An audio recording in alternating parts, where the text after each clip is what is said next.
सास की ताने और बहू का आत्मसम्मान। हर बहू को ऐसा ही करना चाहिए अपने लिए। बहू जैसे ही स्कूटी की चाबी उठाती है वैसे ही सास ने मानसी से पूछा, कहाँ जा रही है बहू? मैं तो मम्मी के यहाँ जा रही थी अम्मा जी। सास, अभी तो परसों तो गई थी। हाँ, पर आज पापा की तबीयत ठीक नहीं है, उन्हें डॉक्टर को दिखाने ले जाना है। ओहो, ये तो रोज रोज का हो गया है। एक फ़ोन आया नहीं कि ये चल दी। बहाना चाहिए पीहर जाने का। सास ने जाते जाते मानसी को सुनाते हुए कहा, हम तो पछता रहे हैं बिना भाई की बहन से शादी करके। सोचा था चलो बिना भाई की बहन है तो क्या हुआ, कोई तो इसे शादी करेगा ही। अरे जब लड़की के बिना काम ही नहीं चल रहा था तो शादी ही क्यों किया। ये सुनकर मानसी के तन बदन में आग लग गई और दरवाजे से ही लौट आई और बोली, ये सब आप लोगों को पहले ही पता था ना अम्मा जी कि मेरा कोई भाई नहीं है, और माफ़ करना, इसमें एहसान की क्या बात हुई। आपको भी तो पढ़ी लिखी कमाऊ बहू मिली है। सास, लो अब तो ये अपनी नौकरी और पैसों के भी रौब दिखाने लग गई। अजी सुनते हैं महेश के पिताजी।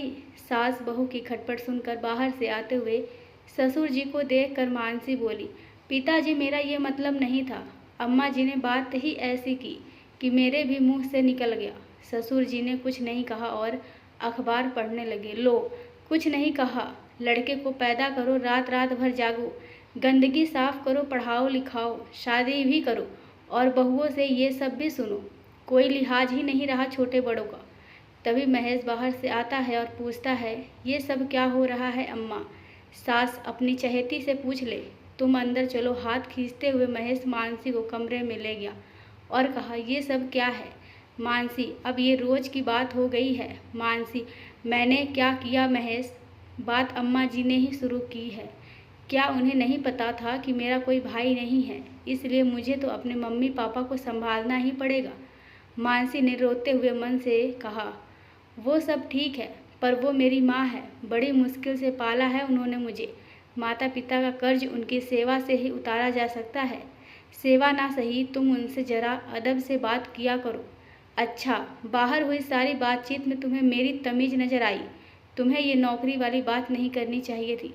हो सकता है मेरे बात करने का तरीका गलत हो, पर बात सही है महेश।